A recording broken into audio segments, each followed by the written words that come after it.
Kwa miaka mĩingĩ rĩu, sekta ya ũgima wa mwĩrĩ ĩkoretwo ĩkĩũrwo nĩ mabilioni ma mbeca kũgerera ungumania mũkĩrũku na ũrĩa ũkoretwo ũkinyanĩrio nĩ arigiti na arũgamĩrĩri a mathibitarĩ. Kũratuĩka mathibitarĩ maingĩ makoretwo magĩkungia wara mũtaratara-inĩ mwerũ wa SHA na kũrĩhia arwaru mbeca makĩria, gũkũ angĩ makĩrĩhia motungata mataheanĩtio, ũndũ ũrĩa ũkoretwo ũkĩonoria thĩbũ ya SHA bũrũri-inĩ.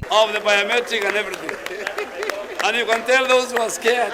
Nĩ kumana na ungumania thirikari ĩrugũrĩtie mũtambo mwerũ wa gũkũrana arwaru, ĩgĩtanya kũhukia ungumania sekta-inĩ ya ũgima wa mwĩrĩ na kũgacĩrithia ũheani wa motungata. Minista wa ũgima wa mwĩrĩ bũrũri-inĩ Adan Duale nĩwe ũgũtongoragia mĩhang'o ĩno, akĩrutĩra mĩkana mathibitarĩ marĩa mekwaga kũrũmĩrĩra watho mwerũ wa gũthamĩria motungata maya nenda-inĩ. All SHA beneficiaries across the country. This innovation will secure access to health services without having physical documents. Your fingerprint will verify your identity securely. This biometric will help us in eliminating fraud and misuse of the benefits. It will also reduce paperwork.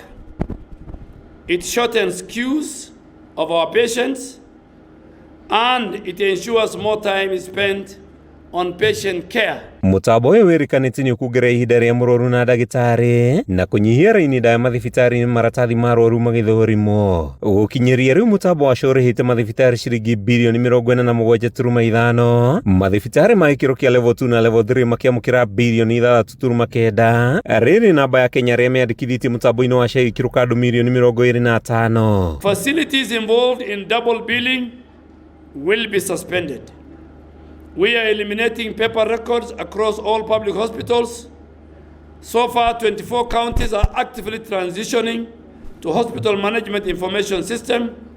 By November of 2025, all public hospitals will be fully digital. Handũ-inĩ ha Kameme TV, rĩtwa rĩakwa nĩ Mathiũ Ndung'u wa Mbugua.